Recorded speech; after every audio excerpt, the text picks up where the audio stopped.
Hello, people of the internet! This is SlashCon again, doing another video. This time is an update of the month of April, which is already over, since at the time of this recording it is May 5th. No, I mean May 6th. Sorry, I can't do dates properly. Anyway, this is just me showcasing things that I've gotten over the course of April. So let's get to it. First thing first, I just want to make a special note here. This is stuff I picked up about 2 Sundays ago.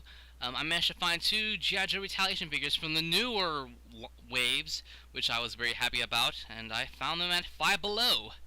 I was very happy with the price of them, which is, I think, should be the standard price for G.I. Joe figures at least. At least that's what I would hope for them to be, about $5. I can see I got Quinn and I got Ultimate Firefly. I also managed to get, while I was out at New Dimension Comics, I managed to get myself Captain America, the Winter Soldier, Marvel Legends Infinite Series, Captain America. And seeing as how most of Marvel Legends figures released nowadays are about $20, this was actually very nice that I managed to pick them up for only $14.95. Or is it 96? Doesn't really matter. But main point is I got them for around $15, and that made me super happy.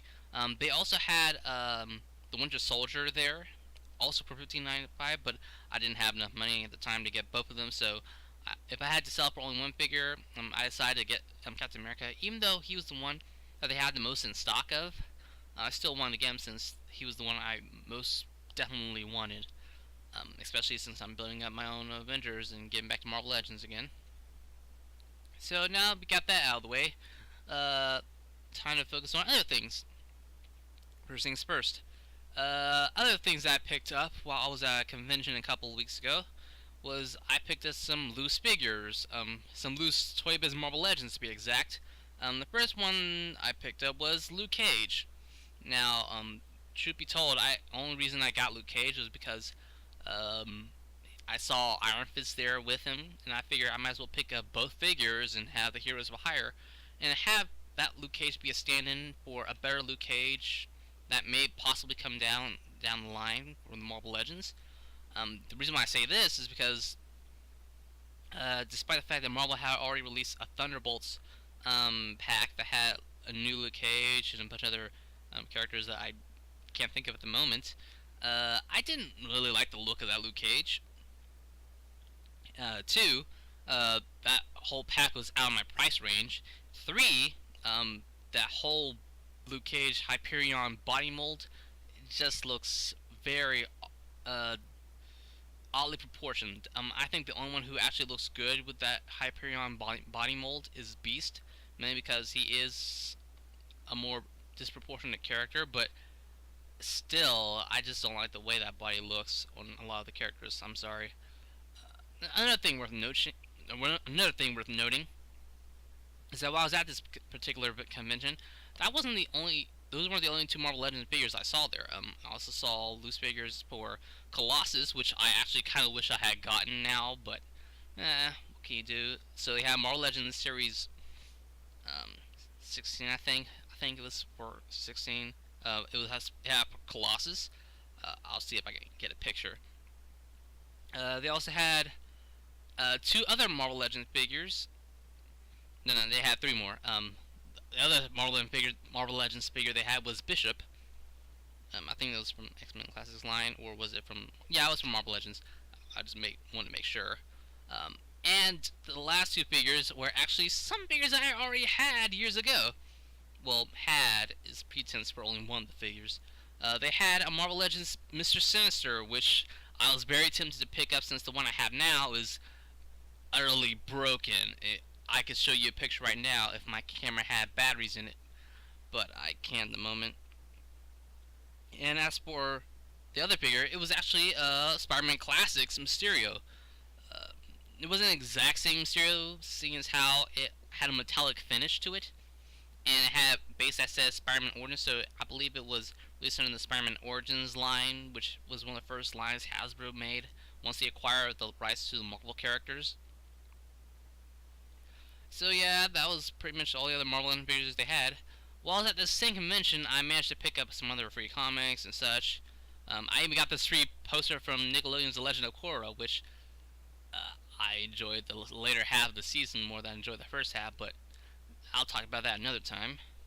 But the thing that I really caught my eye at that convention was a Kingdom Hearts 2 figure for Sora. I can't remember exactly which company made this figure, but for a long time now, for nearly over 6 or 7 years or so, I've been wanting to get this figure.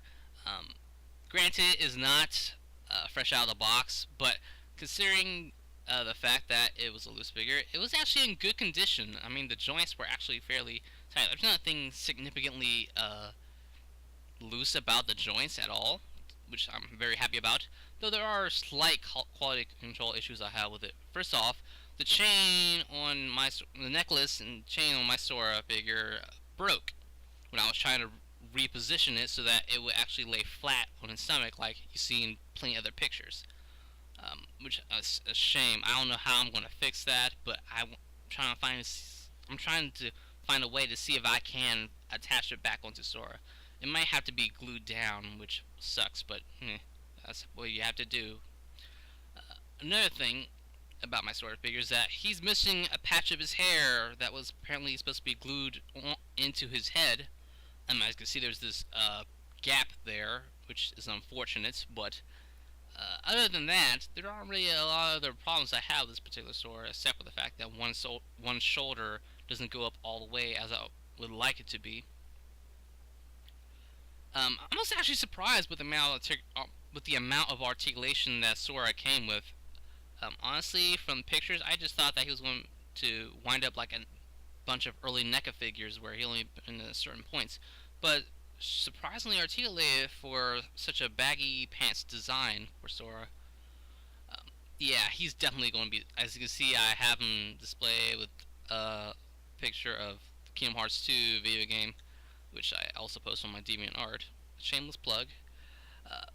But yes, I'm so happy to have finally gotten Sora after all these years. Now, if only I can just get a nice figure for Crash, Spyro, Sly Cooper, Nathan Drake, I'll be all set. Anyway, next up on the list of figures that I picked up recently is actually a Thundercats figure. My very first Thundercats figure that I can remember as well is actually Lord of the Thundercats himself, Lion-O. Now, I have a couple of problems with this figure as well.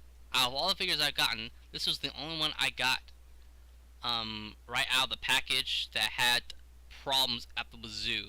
I have the other Marvel Legends figures didn't have nearly as many problems as Lion-O here, which is a shame. One, the paint is very inconsistent and is very sloppily applied at many places. The first and most noticeable place that you can't see is on his belt. As you can see, the black is just rubbing off on my Lion-O. It was like that right out of the packaging. As soon as I put my thumb on it, it just left a smear right onto my finger. I had to find a way to try to clean it up as best as I could, but it still looks very sloppy, and it's really a shame.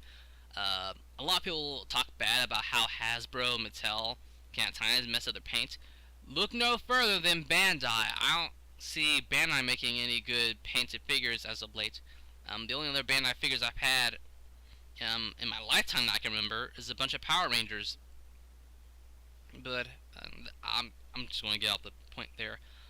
Another problem with the manufacturing of this figure is the fact that on all of his joints, they're all the same black painted slots.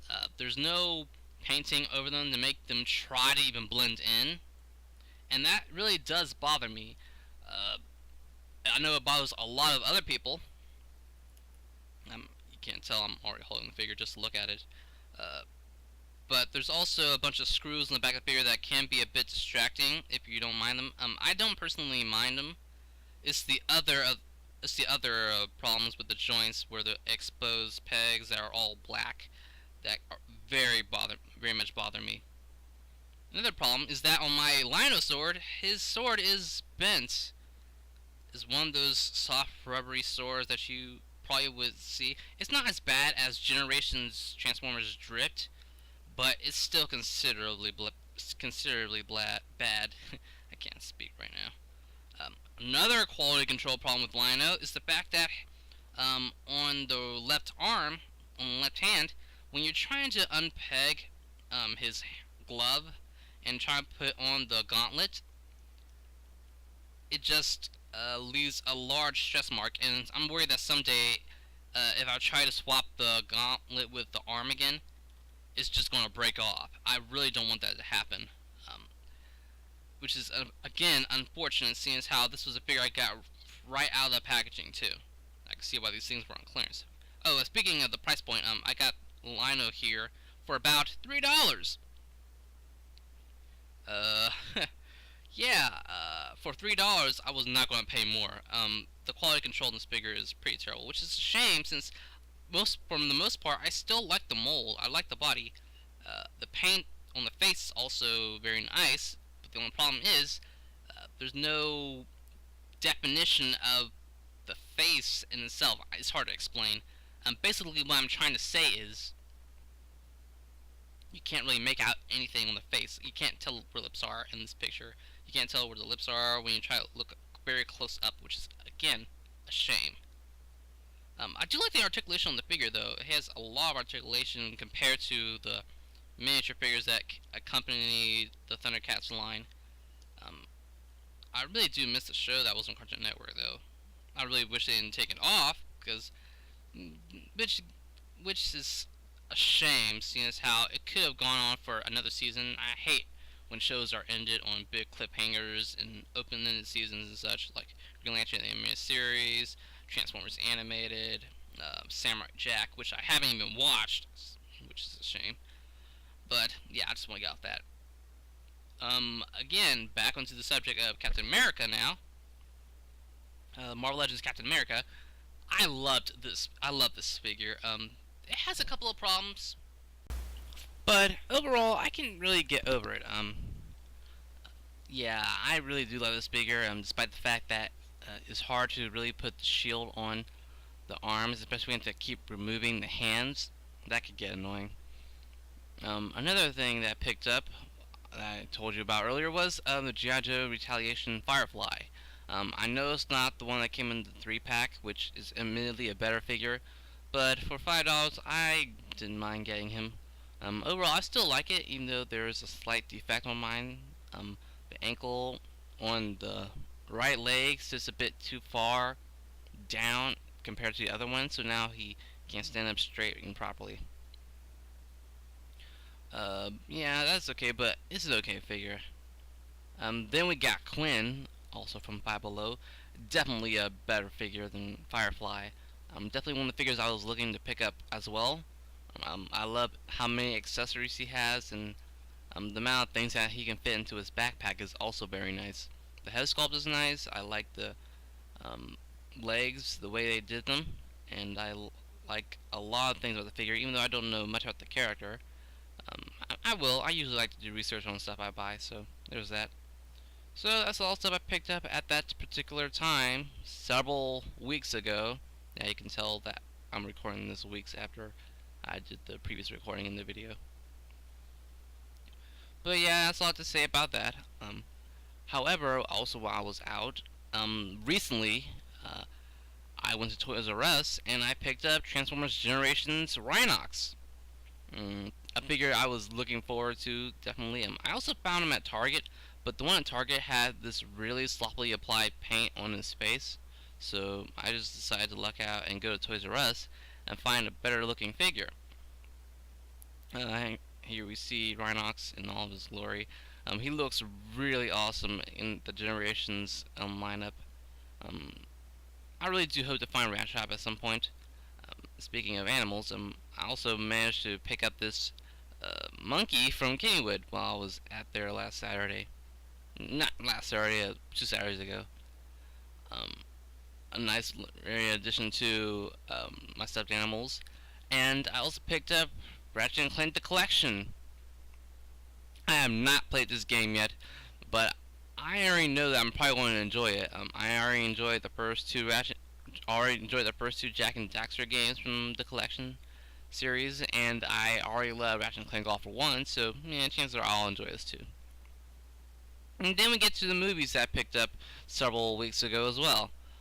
Here we have Crouching Tiger, Hidden Dragon, Saving Private Ryan, Batman, The Mummy, and Star Wars Episode 4: A New Hope.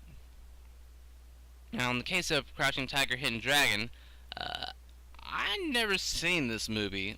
I used to have it on VHS, but I only saw clips of it. This will be technically the first time I would ever watch the movie in its entirety, and apparently it's a beloved movie by a lot of people, so I hope I will enjoy it as well. Here we have Saving Private Ryan, which is another movie that I think we had, but I never saw. I've seen clips of it here and there, but again, never watched it in its entirety. And the fact that there's two VHS tapes here pretty much signifies that it's going to be a long movie like Titanic. I hope I will enjoy it though. Chances are I will. And then we get to Batman. The one movie I've watched out of this group when I first got it. So far, I enjoyed it. Well, enjoyed it. It kind of felt weird to me, to be honest. The movie felt so gloomy in how the dust, which I believe was the intention since Tim Burton's behind it. I can just definitely see why people love the movie. For me, it's just pretty good. I'll say that. It didn't make me go up in my chair and say, "Wow, that was enjoyable." No one says that though. And then we get to The Mummy, which is the, only one of two movies here that I actually did have and watched. In fact, I still have the original Mummy I have, just not the casing because unfortunate circumstances led to it being destroyed. Yeah, but this is one of my favorite movies. When I saw that it was in the case and stuff, I knew I wanted to pick it up, so that's what I did. And the next movie that we have here is Star Wars Episode 4: A New Hope, which is still wrapped in the packaging. That is hilarious. You can still see some of the sponsor codes that are on the package. As you can see, it has a lot of limited edition stuff on it. It says, you know how old this is, right? For example, it says save up to $7 on specially marked packages of Kellogg's Raisin Bran. Multiple purchases and proofs of required. Offer expires 12/31/96. Wow, I was like 2 years old. Wow. Special offers on Star Wars merchandise, details inside. So, to be honest, I'm not even sure if I want to open this one. For years I've been trying to get A New Hope, since it was the one Star Wars movie that I didn't have, which always bugged me. Always bugged me. But now I have all of them. Yay! Even Star Wars: The Clone Wars. And the one that was released in theaters, which shouldn't have been released in theaters. So that's all the things that I've acquired over the course of time in what was like 2 months. Yeah, this video is 2 months old. Hooray. Well, part of it is. Thank you guys for indulging me for all this time, and I hope to upload more videos of me in the future. This is SlashCon again, and I thank you for watching.